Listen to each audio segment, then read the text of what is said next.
बस आप क्या करना, जितनी आपको क्लास प्रेजेंटेशन हो, वर्कशीट हो और मॉक टेस्ट हो, बस इन्हीं को आप ना बार बार रिवाइज करते रहना, बार बार सेम पीडीएफ्स को अगेन एंड अगेन, बार बार।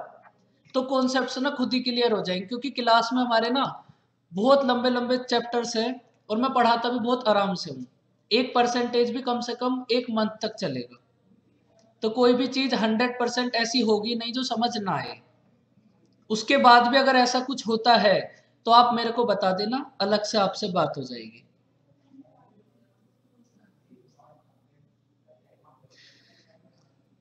देखो आपको सब कुछ मिलेगा आफ्टर चैप्टर, चैप्टर के बाद जैसे आपका परसेंटेज कंप्लीट हो जाएगा तो आपको क्लास प्रेजेंटेशन प्लस आपकी 2-3 वर्कशीट्स, वो आपको सब कुछ मिल जाएगा।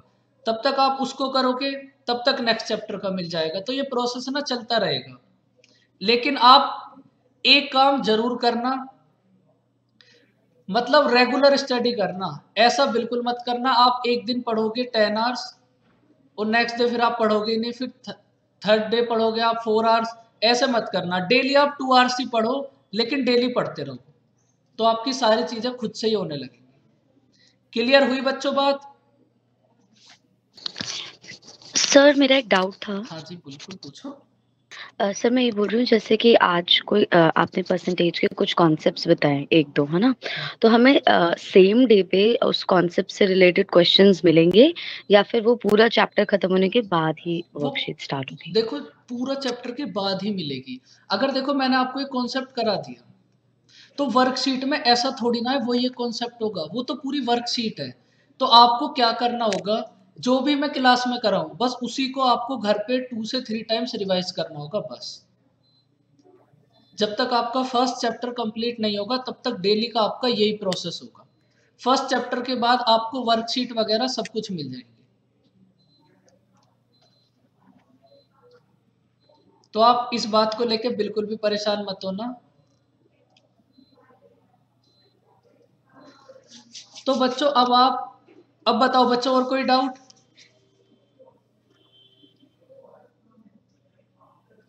किसी बच्चे को कोई डाउट?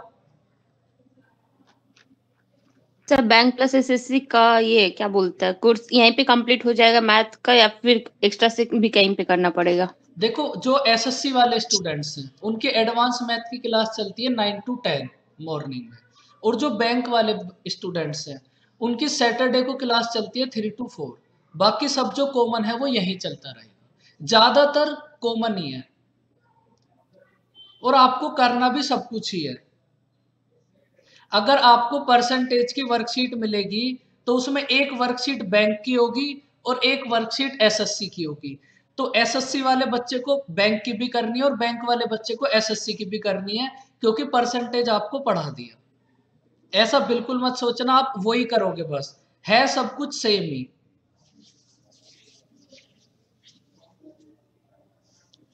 और कोई बात बच्चों?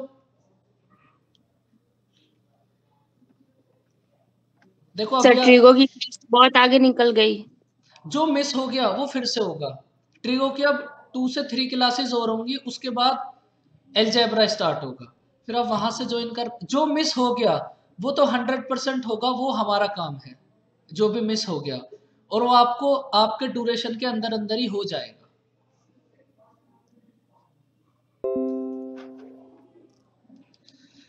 तो बच्चों अब आप क्या करो, मैथ के बारे में ना एक छोटी सी कहानी समझो। उससे पहले ये बताओ ऐसे कितने स्टूडेंट्स हैं जिनका मैथ वीक है। भाई ये भी पता होना चाहिए।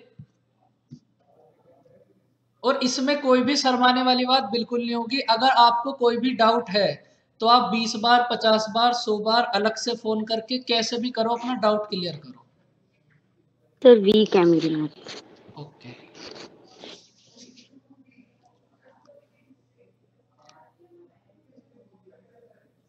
देखो कोई बात नहीं, आपकी मैथ खुद से स्ट्रांग हो जाएगी। बस जो मैं कराऊंगा बस आप उसको अच्छे से समझना। अब ना उससे पहले मैं आपको एक चीज समझाता हूं आज, एक अच्छी सी बात। वैसे बातें तो मैं आपको समझाता ही रहूंगा लास्ट तक, लेकिन आप एक बात समझो। ये जो हमारे पास मैथ है ना, ये बहुत इजी सब्जेक्ट है, अगर आपको इसके बारे में प्रॉपर चीजें पता हो तो। देखो कैसे, हमारे पास ना कंप्लीट अर्थमेटिक के अंदर बस दो ही कॉन्सेप्ट है। आप कॉम्पिटिटिव एग्जाम का, एसएससी या फिर बैंक, आप ना कोई भी क्वेश्चन देखना, कोई भी, और इस बात पर ना आपने आज तक ध्यान नहीं दिया होगा, और ज्यादातर टीचर्स भी इस बात पे ध्यान नहीं देते, लेकिन अब से आप ध्यान देना इस बात पे। अगर आप किसी भी क्वेश्चन को सॉल्व करोगे ना, तो 110% या तो उस क्वेश्चन को आप परसेंटेज से सॉल्व करोगे, या फिर आप उसको रेशियो से सॉल्व करोगे। कोई भी क्वेश्चन हो ए टू जेड अर्थमेटिक का, या तो आप उसको परसेंटेज से सॉल्व करोगे या फिर रेशियो से सॉल्व करोगे। इसका मतलब क्या हुआ भाई, कंप्लीट अर्थमेटिक में हमारे पास दो ही टॉपिक हैं बस, परसेंटेज और रेशियो। दो ही कॉन्सेप्ट है बस पूरी अर्थमेटिक के अंदर। भाई जब हमें ये बात पहले से ही पता है, अगर हमें किसी भी क्वेश्चन को सॉल्व करना है तो या तो उसमें परसेंटेज अप्लाई होगा या फिर रेशियो अप्लाई होगा। तो हम ऐसा करेंगे ना, हम इन दोनों को स्टॉप कर लेंगे। भाई हम ऐसा करेंगे, बाकी जो कंप्लीट मैथ है वो तो बाद में होगी। सबसे पहले अगर ये दोनों टॉपिक हमारे कंप्लीट हो जाएं, तो मैथ का जो बोझ है वो तो खुद ही हल्का हो जाएगा, क्योंकि किसी भी क्वेश्चन को सॉल्व करने के दो ही मेथड है, परसेंटेज एंड रेशियो। और आप इन दोनों को स्टॉप कर लो, परसेंटेज एंड रेशियो, बाकी मैथ तो अपने आप धीरे धीरे खुद से होने लगेगी। अब देखो आपके पास जितनी भी मैथ है वो अब दो सेक्शन में मैंने इसको डिवाइड किया हुआ है। देखो कैसे, फर्स्ट होगी परसेंटेज पे बेस और सेकंड होगी रेशियो पे बेस।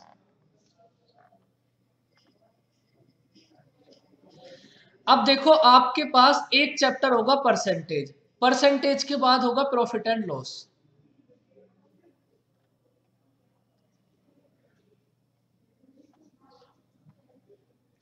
प्रॉफिट एंड लॉस के बाद करेंगे बच्चों कंपाउंड इंटरेस्ट। कंपाउंड इंटरेस्ट के बाद सिंपल इंटरेस्ट। देखो आपके ये जो चैप्टर्स हैं, और इसके बाद हम करेंगे इंस्टॉलमेंट्स। ये हमारे इतने चैप्टर्स हैं जो परसेंटेज पे बेस है। भाई अगर आप परसेंटेज करोगे, हमने परसेंटेज करने के बाद बच्चों करी प्रॉफिट एंड लॉस, तो परसेंटेज में आपके पास क्वेश्चंस ना इस टाइप से होंगे। हमारे पास कोई नंबर है, हमने उसको 10% डिक्रीज कर दिया। परसेंटेज के क्वेश्चन इस टाइप से होंगे, कोई नंबर है, हमने उसको 10% डिक्रीज कर दिया। और प्रॉफिट एंड लॉस में क्या होगा, हमारे पास कोई आर्टिकल है, हमें उस पर 10% लॉस हुआ। तो बच्चों बातें दोनों सेम है या अलग अलग है, आप सबसे पहले ये बताओ।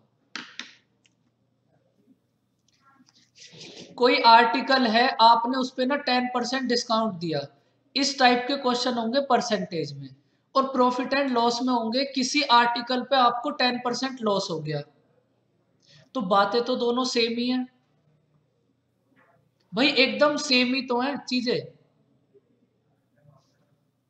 तो इसका मतलब अगर हम एक परसेंटेज को स्ट्रॉन्ग कर ले, तो ये जो चैप्टर्स हैं हमारे पास रिमेनिंग, ये तो खुद से स्ट्रॉन्ग हो जाएंगे। भाई जैसे हमने परसेंटेज करा, उसके बाद हम करेंगे प्रॉफिट एंड लॉस, तो प्रॉफिट एंड लॉस में भी हम परसेंटेज ही करेंगे। उसके बाद कंपाउंड इंटरेस्ट, कंपाउंड इंटरेस्ट में भी हम परसेंटेज ही करेंगे। सिंपल इंटरेस्ट, सिंपल इंटरेस्ट में भी परसेंटेज ही करेंगे। इंस्टॉलमेंट, इंस्टॉलमेंट में भी परसेंटेज ही होगा। तो बच्चों मुझे ऐसा नहीं लगता अगर आप परसेंटेज इतने टाइम तक पढ़ोगे तो उसके बाद भी आपको ना आए। आप खुद से देखो, ये जो चैप्टर्स हैं आपके, ये चैप्टर्स चलेंगे अप्रोक्स 2 मंथ। तो आप एक बात बताओ, अगर आप परसेंटेज को 2 मंथ्स तक पढ़ोगे तो ऐसा थोड़ी ना हो सकता है कि आपको परसेंटेज ना आए। भाई फिर तो आ ही जाएगी, चाहे आपकी कितनी भी वीक हो। बिल्कुल सेम चीजें फॉलो होंगी, बिल्कुल सेम, जो परसेंटेज में वो सेम प्रॉफिट एंड लॉस में। और आपका स्टडी करने का जो सीक्वेंस है वो भी ये सेम होगा। अगर आप परसेंटेज कॉन्सेप्ट करोगे तो परसेंटेज पे बेस जितने भी चैप्टर्स हैं पहले उनको कंप्लीट करोगे। सबसे पहले अगर आप परसेंटेज करोगे तो इन चैप्टर्स को हमेशा उसके साथ करोगे, तब आपका परसेंटेज कंप्लीट हो जाएगा।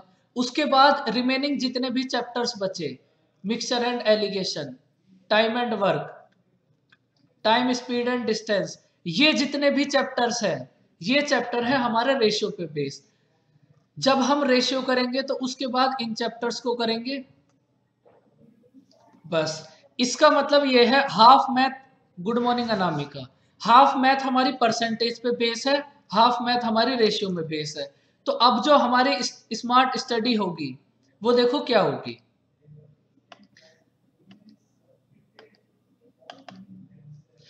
देखो हम ना क्या करेंगे बच्चों, अब हमें जब पहले से ही पता है अगर हमें किसी भी क्वेश्चन को सॉल्व करना है तो हमारे पास दो ही कॉन्सेप्ट है, परसेंटेज एंड रेशियो।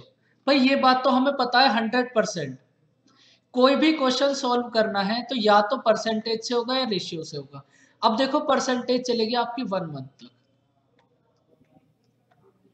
और सेम ऐसे ही रेशियो भी चलेगा, और उसके बाद रिमेनिंग जितने चैप्टर है ना वो सब 1 मंथ में कंप्लीट हो जाएंगे, क्योंकि जितने भी कॉन्सेप्ट हैं वो तो सब परसेंटेज में कर लिए।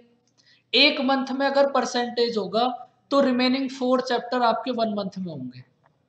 अब आप ये देख लो, और आपको करना भी ऐसे ही है, एक चैप्टर में 1 मंथ लगेगा, इसका मतलब बहुत बड़ी बड़ी बातें समझाई जाएंगी।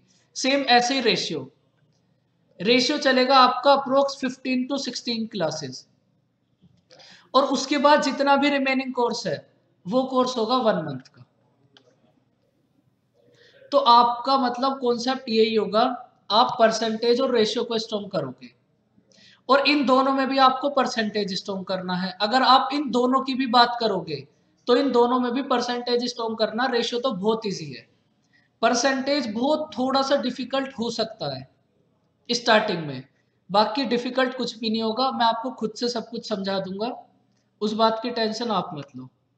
लेकिन आपका पढ़ने का सीक्वेंस यही होगा, सबसे पहले हम परसेंटेज करेंगे, फिर जितने भी परसेंटेज पे बेस्ड चैप्टर हैं वो करेंगे, उसके बाद रेशियो, जितने भी चैप्टर रेशियो पे बेस हैं वो करेंगे।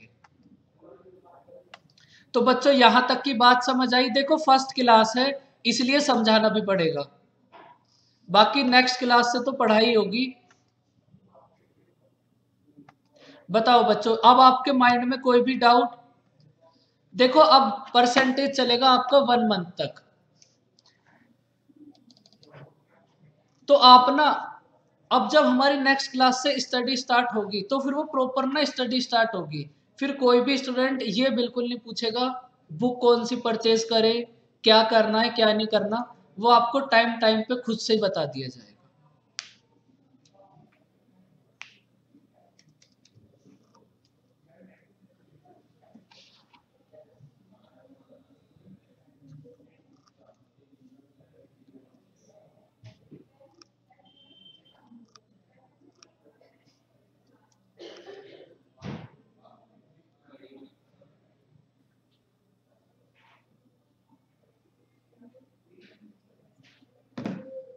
और बच्चों किसी के मन में कोई भी डाउट, कोई भी बात, तो आप पूछ सकते हो। सर एक डाउट है, लाइक यू सेइंग कि percentage will take a month, 1 month लगेगा परसेंटेज में, तो in between if you have to practice करना होगा तो कहाँ से करें? मतलब सब दिया जाएगा धीरे धीरे। लाइक यू सेइंग ना कि after chapter you will provide worksheets, आपके तो पास उसके देखो आपको प्रोसेस क्या होगा, जैसे डेली आपकी क्लास होगी ना तो उसमें आपको 2 से 3 कॉन्सेप्ट कराए जाएंगे। तो आपको ना अभी इस 1 मंथ तक कुछ भी नहीं करना होगा, उन कॉन्सेप्ट को स्टॉक करना है बस, टेंशन फ्री होके। क्योंकि ये जब आपके कॉन्सेप्ट कंप्लीट हो जाएंगे तो उसके बाद जो भी वर्कशीट होगी वो इसी कॉन्सेप्ट पे होगी। अगर आप इन कॉन्सेप्ट को ही कंप्लीट कर लोगे। You are now muted. भाई लिखो कैसे, वो चलना रहा इस पे, लिखने जा रहा ना उस पे, ना हो रहा, बार बार कभी इधर भाग जाता है कभी इधर भाग जाता है। बताओ कि कैसे काटूं टाइम, हद हो गया आज तो। Manage You are now unmuted. तो देखो आपको ना क्या करना होगा, ये जो डेली क्लास में कॉन्सेप्ट होंगे ना बस आपको ये समझने हैं, ये स्टॉक करने हैं। अगर आपने इन सबको स्ट्रॉन्ग कर लिया ना, फिर वो जो भी वर्कशीट है ना वो खुद से ही होने लगेंगी, और आपको बीच बीच में जो भी जरूरत होगी वो आपको सब कुछ दिया जाएगा। सबसे पहले कॉन्सेप्ट में क्लियरिटी होनी चाहिए, क्योंकि कॉन्सेप्ट इज पावर। और एक बात आप हमेशा याद रखो, हम कोई भी फॉर्मूला कभी भी याद नहीं करेंगे। पूरी मैथ में, कंप्लीट मैथ के अंदर हम कोई भी फॉर्मूला याद बिल्कुल नहीं करेंगे, क्योंकि हमें पता है मैथ में हमारे पास दो ही कॉन्सेप्ट हैं, परसेंटेज और रेशियो। तो हम जितने भी फॉर्मूले हैं, जितने भी फॉर्मूले आपको पता होंगे आज तक, उन सबको ना हम परसेंटेज से रिप्लेस कर देंगे। जिस क्वेश्चन को आप फॉर्मूले से करते हो, आज के बाद उस क्वेश्चन को आप परसेंटेज से करोगे। तो आपको ना इस 1 मंथ के ड्यूरेशन के अंदर आप में बस इतना चेंजेस लाना है। अनमोल, आपका डाउट था ना ये शायद? हाँ, यस सर। तो ये जो 1 मंथ होगा ना, इस 1 मंथ में आपको बस इतना चेंजेस लाना है, जिस क्वेश्चन को हम फॉर्मूले से या फिर एक्स या वाई से करते थे, अब उसको हम परसेंटेज से करेंगे। तो इसमें ना आपको थोड़ी सी दिक्कत होगी, थोड़ी सी डिफिकल्टी आपको जरूर आएगी, क्योंकि आज तक चीजें करी होंगी आपने एक्स से, और अब उसको करना पड़ेगा परसेंटेज से, तो वो एकदम न्यू होगा। तो इसलिए डेली जो भी मिले बस उसको करो, बस उससे ज्यादा कुछ करना ही नहीं है।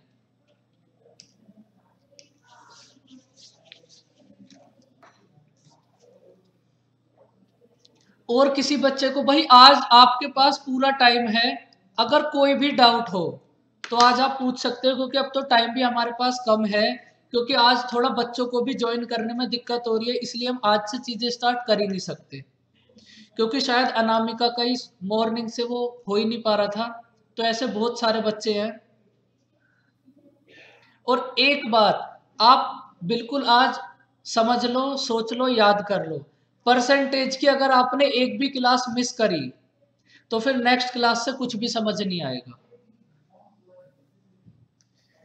परसेंटेज की एक भी क्लास, एक भी मिनट की आपको मिस नहीं करनी, और ये आपसे बहुत रिक्वेस्ट है, क्योंकि वो चैप्टर खुद से ही इतना बड़ा है। अब उसमें अगर हम चीजें बार बार रिपीट करेंगे तो फिर वो 1 मंथ के प्लेस पर 2 मंथ तक चला जाएगा, और ऐसा थोड़ी ना है कि हम बस परसेंटेज ही करेंगे। तो बच्चों, ये आपसे फर्स्ट क्लास से रिक्वेस्ट है, कल से जो भी परसेंटेज स्टार्ट होगी उसे कोई भी मिस नहीं करेगा।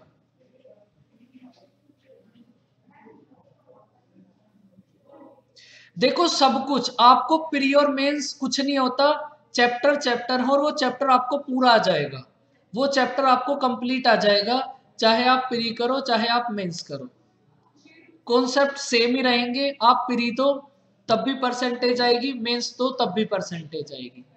तो मैं आपको ना सारे कॉन्सेप्ट कराऊंगा, इसीलिए मुझे इतना लंबा टाइम लगता है किसी भी चैप्टर को कराने में। प्री मेंस कुछ नहीं होता, इस बात को अपने माइंड से बहुत दूर हटा दो, क्योंकि जो आपको क्वेश्चंस मिलेंगे ना वो भी सब मेंस के ही मिलेंगे। प्री वाले तो आप खुद से ही हवा में उड़ा दोगे, तो आप सीधा मेंस वाला करना, जो भी आपको वर्कशीट्स मिलेंगी ना वो सब मेंस के क्वेश्चन होंगे। प्री वाले तो आप देखते ही कर दोगे 100%। 20 मिनट्स निरंजन, 20 मिनट्स। और बच्चों, आज ना आप एक बात समझ लो, देखो आज अगर आप आज देख रहे हो और जिस दिन आपकी लास्ट क्लास होगी, तो आप में ना एक डिफरेंस जरूर आना चाहिए। अगर आप मुझसे ऐसा पूछोगे कि सर ऐसा कौन स्टूडेंट है जिसका सिलेक्शन होगा या नहीं होगा, एक बहुत जेन्युइन सा क्वेश्चन, ऐसा कौन स्टूडेंट है जिसका सिलेक्शन होगा या फिर नहीं होगा, तो ये डिपेंड करेगी आपकी कैलकुलेशन, ये डिपेंड करेगी कैलकुलेशन। 110% उस स्टूडेंट का सिलेक्शन होगा जिसकी कैलकुलेशन फास्ट हो। अगर आपको कंप्लीट मैथ आ गई, अगर आपको कंप्लीट मैथ आ गई और उसके बाद भी आप 16 और 15 की मल्टीप्लाई ऐसे करके कर रहे हो, तो फिर मैथ आने या ना आने का कोई भी फायदा नहीं है। तो आप सबसे पहले तो ये बात समझ लो। सबसे पहला पार्ट, आज फर्स्ट क्लास है तो आज आप सारी बातें समझ लो, डेली आपको क्या करना है, और आप जितना मैं बताऊं बस उतना करना। विद इन 1 मंथ में आप अपनी मैथ देखना, स्टैंडर्ड खुद से ही उठने लगेगा। देखो आप क्या करोगे, 20 तक टेबल से याद करोगे। 20 तक टेबल का मतलब है, सपोज 11 का टेबल आप याद करोगे तो 11 का टेबल 20 तक याद करोगे। 11 का टेबल 20 तक, उसके बाद 12 का टेबल 20 तक,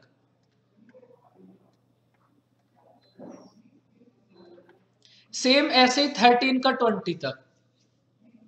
तो आपको 20 तक टेबल्स याद करने हैं, वो भी 20 तक। 11 का टेबल 20 तक, 12 का टेबल 20 तक। अब आप देखो इससे बेनिफिट क्या होगा। देखो अगर मैं आपको ऐसा बोलूं कि बच्चों आप 26 का टेबल याद करो, अगर मैं आपको ऐसा बोलूं आप 26 का टेबल याद करो, तो आप याद कर नहीं पाओगे उसको, क्योंकि यहां ना आपके डर है कि 26 का टेबल हम कैसे याद करेंगे। लेकिन अगर आप एक बात अब सोचो, मुझे कराना तो जो है वो तो मैं आपसे करा के ही रहूंगा, चाहे कुछ भी हो। अगर मैं आपसे ये बोलूं आप 30 का टेबल 20 तक याद कर लो, तो इससे क्या होगा, 26 का 10 तक तो खुद ही याद हो जाएगा। भाई अगर आप 30 का टेबल 20 तक याद कर लोगे तो उसका मतलब क्या हुआ, 26 का 10 तक तो खुद ही लर्न हो गया आपको। और अगर मैं डायरेक्ट आपसे 26 बोलूं तो फिर आप करोगे नहीं, क्योंकि आपको ये बात पता है कि आपकी मैथ वीक है। लेकिन आप 30 का टेबल 20 तक कर सकते हो। तो बच्चों इसीलिए आपको सारे टेबल ना 20 तक याद करने हैं। और जिनकी वीक है, देखो एक बात आप आज समझ लो, जिनकी मैथ वीक है उन्हें तो 100% मैथ आ जाएगी। लेकिन जिनको मैथ थोड़ी बहुत आती है हमेशा उन्हीं को दिक्कत होगी। इस बात को ना हमेशा अपने माइंड में रखना। जिनको मैथ बिल्कुल नहीं आती, जो भी जीरो हैं, उन्हें तो मैं 100% सिखा दूंगा, ये गारंटी है, और बच्चों को सिखाई भी है। लेकिन जिनको कुछ 40 या 50% मैथ आती है उनको सिखाना बहुत मुश्किल है। उनको सिखाना मतलब बहुत मुश्किल है, क्योंकि उनको थोड़ा बहुत पता है। तो अगर कोई ऐसा स्टूडेंट भी है हमारे पास जिसको आती भी है ना, वो आप इसको भूल जाओ और आप जीरो से स्टार्ट करो। आप बिल्कुल जीरो से स्टार्ट करो, और आपको ना हर क्लास में कुछ ना कुछ ऐसा जरूर मिलेगा जिससे आपको पढ़ने में मजा आए। तो जिनकी मैथ वीक है वो तो बिल्कुल भी टेंशन ना ले, उनके साथ तो 100% गारंटी है। लेकिन आपका भी ये प्रॉमिस होगा कि आप या हाँ या ना समझ आई बात नहीं है, ये आपको भी बताना पड़ेगा, क्योंकि मुझे तभी पता चलेगा कि आपको बातें क्लियर हुई या फिर नहीं हुई। देखो एक तो आपको टेबल याद करने हैं। देखो ये काम आप आज नोट कर लो, ये काम आपको करना ही करना है, क्योंकि मुझे तभी पता चलेगा आप यस बोलोगे या फिर नो बोलोगे, आपको समझ आया या फिर नहीं आया। एक तो आपको ये टेबल्स याद करने हैं, और इनको याद करना नहीं है, इनको डेली रीड करो। उसके बाद आप 60 तक स्क्वायर से याद करो, 60 तक स्क्वायर और 27 तक क्यूब। अब देखो ये जो क्यूब्स है इनमें आपको थोड़ी सी डिफिकल्टी होगी, तो ये मैं आपको खुद से ही क्लास में याद करा दूंगा। लेकिन इतना जो प्रोसेस है, टेबल्स और स्क्वायर, क्यूब्स, बाकी बातें इसके बाद आपको धीरे धीरे समझाऊंगा। आप इसको करना स्टार्ट करो, मैथ का जो डर है ना वो बहुत कम होना स्टार्ट हो जाएगा। क्योंकि कंप्लीट मैथ क्या है, कैलकुलेशन ही तो है। अगर कैलकुलेशन फास्ट हो गई, उधर परसेंटेज एंड रेशियो आ गया, तो बस मैथ कंप्लीट हो गई। अब देखो कैलकुलेशन में आपको हार्डवर्क करना पड़ेगा, इसमें कुछ भी ऐसा नहीं है। अगर टेबल्स आपको याद करने हैं तो वो याद करने पड़ेंगे। तो बच्चों बात समझ आई।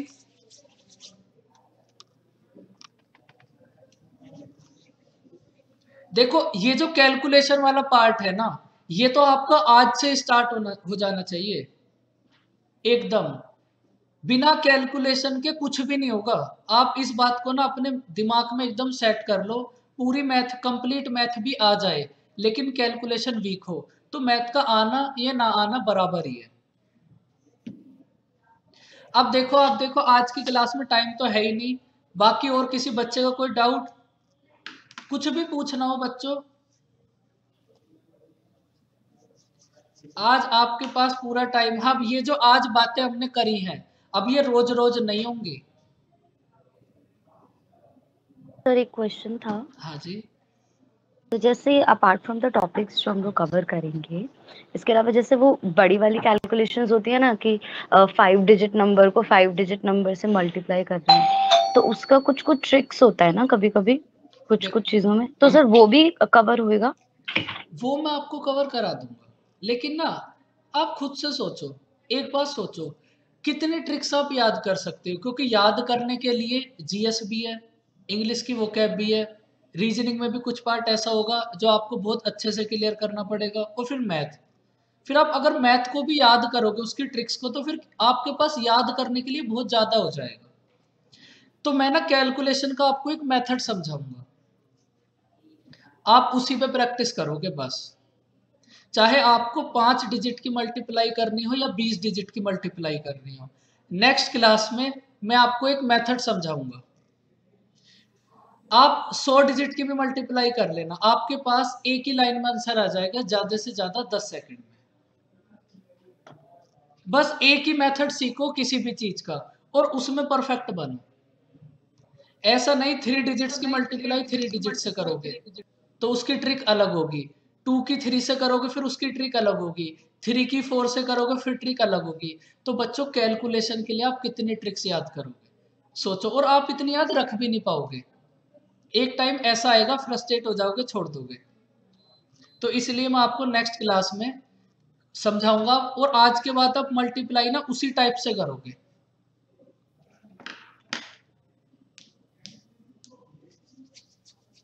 और बताओ बच्चों, कोई बात? आज आप कुछ भी पूछ सकते हो, आज आप फ्री हो।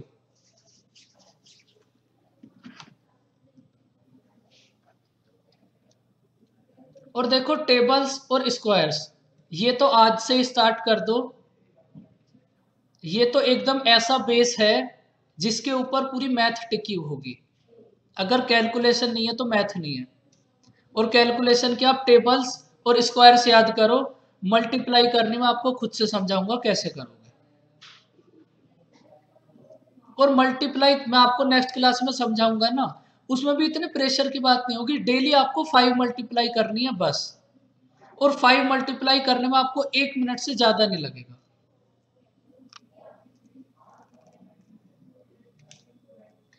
और किसी को कुछ पूछना हो?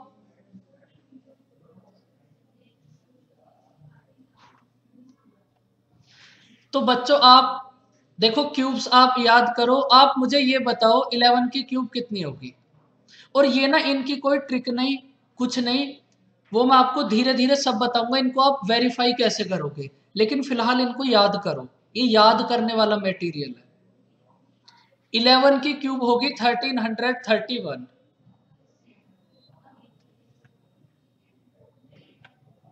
और 12 की क्यूब कितनी होगी?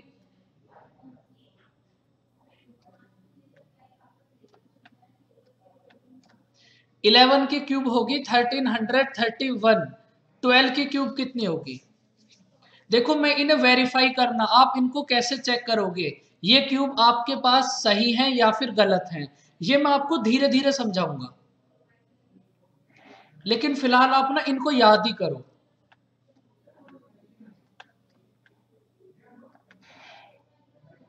तो बच्चों ये आपका होमवर्क है, अब आपको ये 2 क्यूब्स याद करनी है और डेली बस इन्हीं को रिवाइज करना, अभी नेक्स्ट क्लास तक इन्हीं को रिवाइज करना बार बार।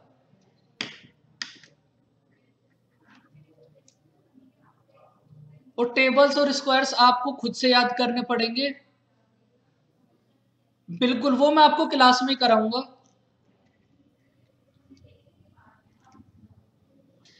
तो फिर बच्चों आज की आप सारी बातें समझ गए।